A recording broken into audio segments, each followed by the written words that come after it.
Cruise line private islands promise perfect beach days and unique experiences, but do they live up to their promise, or are they just a new form of cash grab from cruise lines? Hello, everyone, it's Vanessa, and welcome back to my channel. And as we just returned from a private cruise island 2 weeks ago, I was inspired to share my honest thoughts and observations of the pros and cons of these islands, having now experienced 3 of them in the past 2 years. As many of you know, we've been slowly dipping our toes into cruising the past couple years alongside our resort experiences, mostly just to see what all the insane over-the-top hype has been about since 2021. And I definitely have some thoughts, both good and bad, which I know for a fact a lot of cruise reviewers are omitting because, why would they be honest? Lose-lose for them, right? And for more completely unique tips, reviews, and footage, including our recent behind-the-scenes cruise footage that we recently shared, be sure to follow my Passport Pages travel Instagram, link in the description below.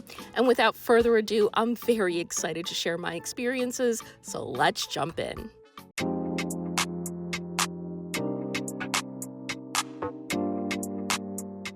So let's begin with your experience as the cruiser and some of the pros you'll find, and there's no question that these islands provide a hassle-free experience. Unlike when traveling and staying at your typical resort, even in all-inclusive, you don't have to worry about transportation to and from their private islands, vendors annoying your relaxation on the beach, even overcrowded beaches as they manage the capacity, and even seating, for the most part, based on passenger numbers. I will say I've personally noticed insufficient seating during lunchtime and have seen many passengers head back to the ship to eat, which is also the point. You have the bubble of the ship to fall back on at all times. The other big pro, maybe the biggest of all, is that you can enjoy a tropical paradise experience without many of the usual safety concerns and risks that many travelers get concerned over these days. And lastly, they tailor all activities and experiences with a lot of crowd pleasers, so there's something for everyone. From water parks to snorkeling excursions or just relaxing with a book, there's something for everyone.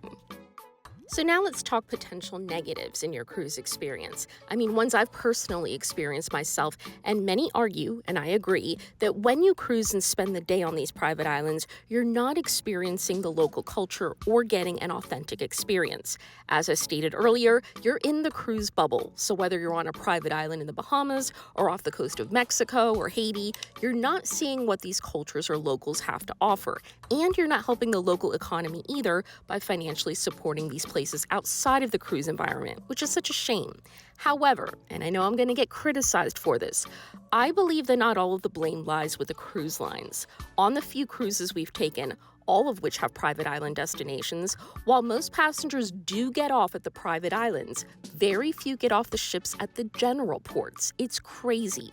So a lot of the fault lies with the cruisers who just see the ship as a floating hotel and not a form of transportation to see several countries in a week. And no, there's no right or wrong way to cruise, of course, but I just wish that there was more exploration and curiosity on the part of passengers to visit local towns and interact with residents. And I think it's a shame that they're only interested in the private islands, which are just extensions of the ships. Another concern is environmental issues. Despite claims of sustainability efforts when building these private destinations, both the construction and maintenance of these islands have proven to have major ecological issues, which has led to a lot of infighting with the local residents and officials. And while you may argue that a lot of the resorts I review have the same issues, and I address those, by the way, I always do, and the various controversies behind some of their construction, I never sugarcoat it, but I would also argue that these private island destinations are being built on a much bigger scale, and the traffic of 4,000 to 6,000 new passengers almost every single day is a much bigger environmental concern than your typical resort. But the biggest negative of all, the pricing, and the fact that these private islands are not inclusive at all, despite however they may market them. First of all, while some lines will allow you to order drinks on the island as part of an extra fee beverage package, you're still paying extra for those drinks, right? The nickel and diming of lines like Royal is crazy. Easily factor in a couple thousand extra, maybe even a few thousand if you're going to do anything on the ships or perfect day outside of eating at the main dining or using the pools. Like literally anything. Disney doesn't include alcoholic drinks at all, and it adds up. To be fair, food on the islands are usually included, but then and a lot of the activities aren't. The slides and water parks at many of them are extra, and some, like Royal, even charge an extra $39 to $99 per person for the adults-only section Hideaway Beach. Like, seriously? Holland America and now Carnival's Half Moon private destination is the same thing. Cabanas, equipment rentals, all extra and like a lot. The last thing I'll say is that I hear a lot of complaints about rising resort rates, especially all-inclusives, in the past year or two. And I get it. I warned back in 2020-21 that when everything reopened, it was going to be much pricier to compensate for being closed for so long. So I recommended that you should visit back then to get the best rates. But I'm just speaking from personal experience. When the average cruise is $500 to $900 a night, and unlike all-inclusive resorts, most things are an extra fee. Like the average alcohol package these days is $75 to $100 per person per day. Please tell me how cruises are more affordable than all-inclusive resorts. They're definitely not. Best case scenario, they're the same, as I've personally discovered on each of them. If you want to argue that the experience is better, more exciting, that's fine. But cheaper? No, definitely not. So now let's switch gears a bit and talk about their, as in the cruise line's, purposes behind these private islands. And the first thing I'll say is that there's no question these islands provide a big revenue stream for the lines and are a major draw for cruisers in and of themselves. And I know for a fact that many cruisers prefer itineraries that only visit the private destinations and nowhere else. The only message boards I visit are actually cruise ones. I learn a lot there, especially cruiser preferences and motivations, and I constantly see cruisers on lines like Disney that say they only want to book itineraries that visit their two private destinations, Castaway Cay and Lighthouse Point.